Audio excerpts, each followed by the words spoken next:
welcome to episode 11 of Retrieving Reason podcast. I'm Kelly Fitzsimmons Burton. For the past few episodes, I've been discussing reason in its use, or reasoning, which we contrasted with reason in itself, the laws of thought. We're examining what we do with those laws now. How do we apply those laws? So far, we have looked at the formative, critical, and interpretive uses of reason. Remember also that I have been making a distinction between a descriptive use of reason, describing what we as human beings do, and the normative use of reason, and that's what we ought to do. It's got an ethical component to it, the normative use of reason. We as human beings are responsible for using reason well. This is where we need to be trained to think skillfully. That's what I'm hoping you'll take from this podcast. If we use reason well, we should arrive at meaning minimally. Today, we want to talk about truth. So remember, meaning is more basic than truth. Can we move on to talking about truth? Can we use reason to arrive at the truth? Specifically, can we use reason to know the truth about what is real and what is the good life? So metaphysics and ethics. Truth is what accords with reality. Can we know which worldview accords most accurately with reality? And we would only know this through the use of reason. Last episode, we discussed the interpretive use of reason. We saw that we interpret all of our experiences in light of our basic beliefs. We also said that our basic beliefs are about ultimate reality. Does God exist or not? What is human nature like? What is good and evil for human nature? Our answers to those questions, including the more fundamental question, how do I know, or epistemology, form our world and life view, or our system of belief. So we have to recognize the reality of systemic thinking. We think in terms of systems. We do this, but do we do it well? Reason is used to construct a coherent world and life view, or a coherent system of belief. This is the constructive use of reason. Reason is the tool that exposes contradictions within our set of beliefs in our system. We often find conflicting and contradictory beliefs within our system. Reason is like that red flag in our mind that tells us that there's a problem. These views don't fit together. Something's wrong here. Then we have to use the critical use of reason to find out why. Remember the test for meaning. What are my assumptions? What does it mean? Where did that assumption come from? Is it native to the system that I hold to, or is it imported from other systems? So we could say some things given our system of belief, but we can't say other things given our system of belief. So, for example, if I hold to the position that everything that exists is matter, I can't then say there are non-material things. So reason tells us that would be a contradiction. So when we hold to a system, we rule out some things and we rule in other things. And sometimes we have contradictions because we're playing with different systems, parts from different systems. We're inconsistent. Nobody is ever fully conscious of or consistent in their beliefs or set of beliefs, and we're not consistent in our applications and interpretations from those beliefs. We can grow, mature, and become more conscious and consistent. And we do so by becoming better at the use of reason. Hence my doing the podcast. So far, we have been talking about an individual's belief system, your belief system, what I called your house in the last episode, where we have that ground, that is our epistemology, the foundation, that's our metaphysics, and we build the house, that's our ethics and our values and our attitudes, and we're speaking from within that house. We're interpreting our experiences from there. Reason is the tool that we use to form this set of beliefs, this system. Now, we also have shared systems of belief. It's not just an individual preference. We live in a culture or a civilization. So worldviews become shared, and when they're shared, they're the basis of culture. And over time, these shared systems of belief are preserved and passed on from generation to generation through the institutions of culture, and they form civilizations. So these institutions include family, church, religion, the state, education, the economy. So look at different civilizations that are past or present and see how they differ in terms of their institutions and their expression of those institutions, and is it because of their assumptions about reality. Challenges come to civilizations. Many civilizations of the past have died. If a civilization is challenged either externally from other systems of belief or internally through exposure of contradictory beliefs within the system, this is a challenge of reason. Reason exposes contradictions. If these contradictions are not rationally addressed, they will not go away. They will become amplified over time until the meaninglessness of the contradictory views is so intolerable that the system, culture, or civilization is abandoned and not passed on.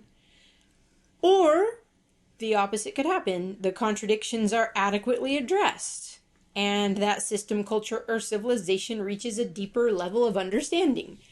I kind of think we're at one of those junctures right now in our civilization. The contradictions within the system, the Western system of belief, are being exposed, and either we address those contradictions or we face a collapse of some sort.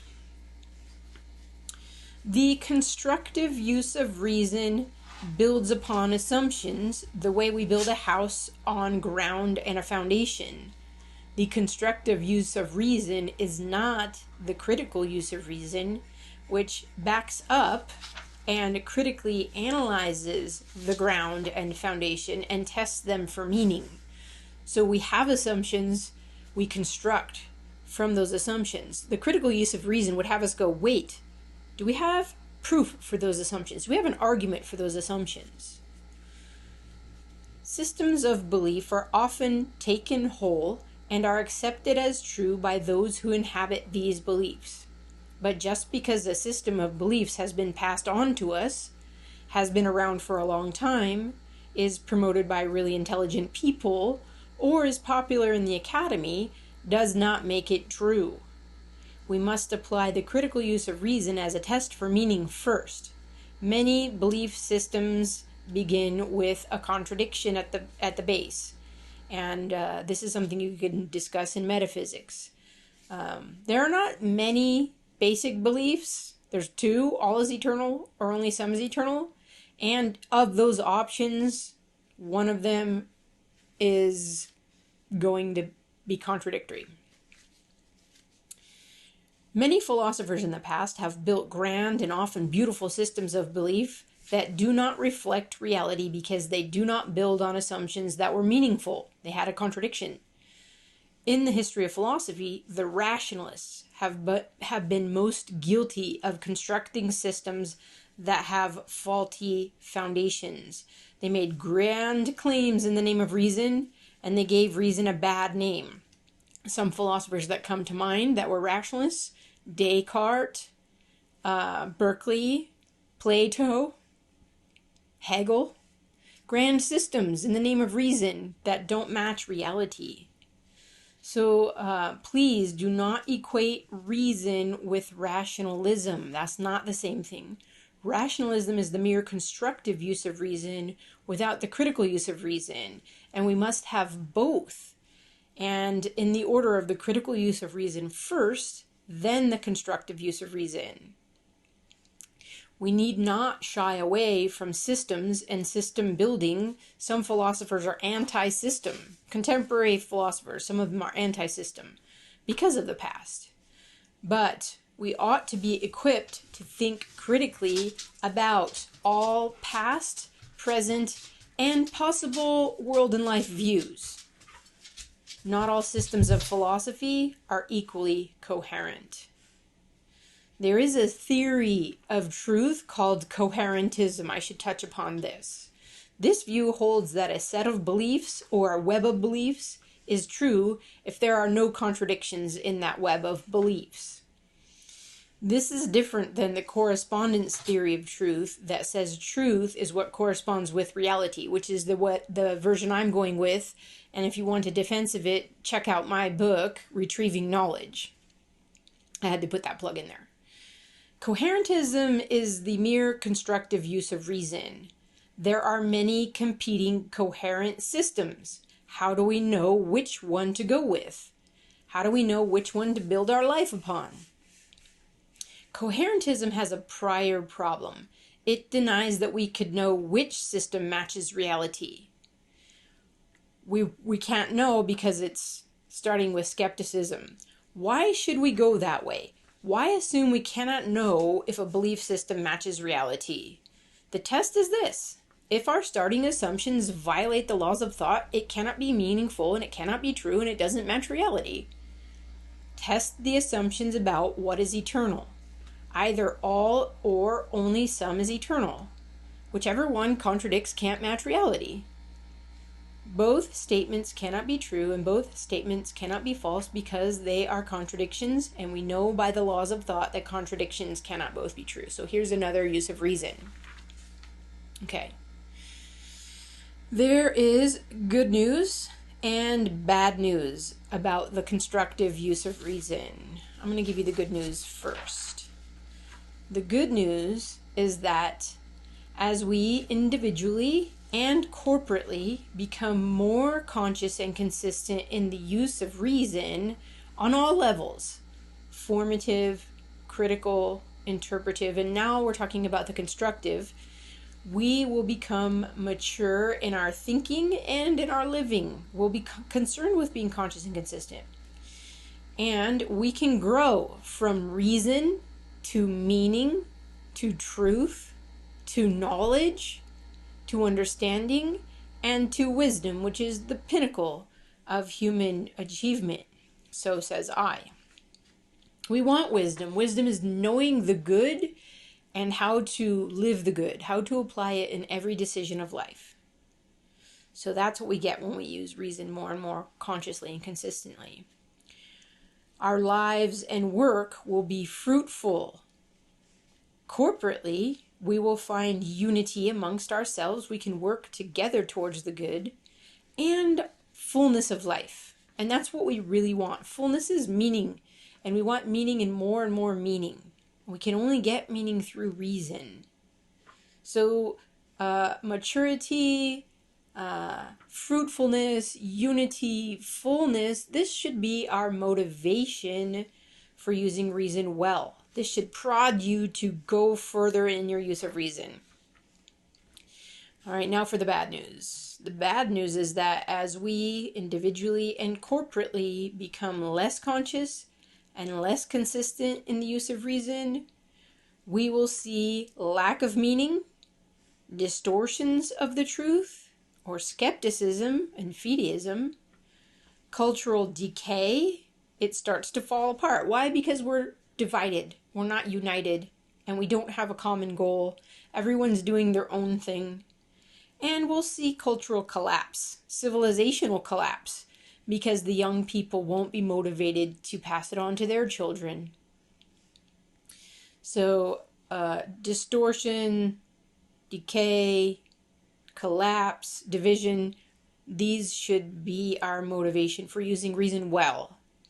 So Western civilization's got its problems. I'll be the first to admit it. I love Western Civ, but I think it has its problems. And I think its problems start with epistemology. We're divided. I would say we're divided over the question of epistemology in the area of, we started off in the West, in Western philosophy, with empiricism. All our knowledge is through the senses. And then we went to rationalism. Reason is used to construct. And we are trying to correct that by saying all of our knowledge isn't through the senses. It's through interpretation by means of reason in light of our basic belief. And reason is not first and foremost constructive. It's first and foremost critical and then constructive. So we can repair the errors of the past in epistemology by going back and saying, you know what, we need to dig a deeper foundation and understand what we mean by reason when we use this word. We've used it very loosely in the history of philosophy, so we're trying to become more conscious and more consistent in what reason is and what it isn't. That's what this podcast is about. In metaphysics, we have been divided primarily over material monism, that all that exists is matter and matter is eternal, and theism. God is eternal and God creates all that is not eternal. And I'm not sure we've settled that discussion yet. We're still seeing that battle. And I think we haven't settled the question about the good life. Is the good life pleasure? Is the good life knowledge? I don't know. I'm going to let you guys work that out. Also, I'm doing a series on ethics. You can listen to that series to get some information about the good or a discussion about the good. All right, so either we grow in meaning or we grow in meaninglessness. We don't have a choice. And we grow in meaning by using reason more consciously and consistently. And we grow in meaninglessness by letting reason go, by going with our feelings, by resorting to power rather than with reasoning with one another. All right, this is going to wrap up our series on reason in its use. So we've talked about reason is used to form concepts, judgments, and arguments, which are the forms of all thought. We talked about reason is used to critically analyze and test for meaning. Reason is used to interpret our experiences in light of our basic belief. And reason is used to construct a coherent world and life view. Specifically, today we talked about the constructive use of reason. And next episode, we're going to begin to talk about reason in us. And there'll be 4 parts to that discussion. How is reason an aspect of human nature? Oftentimes when we talk about reason, or when I read about others talking about reason, they're talking about reasoning, which is what we've covered now, or rationality, or irrational. So we're going to talk about those things next time. What is rationality? And can humans ever be irrational? I don't think so. Okay, thank you for joining me. I hope you have a great day, and don't forget to like, subscribe, and share.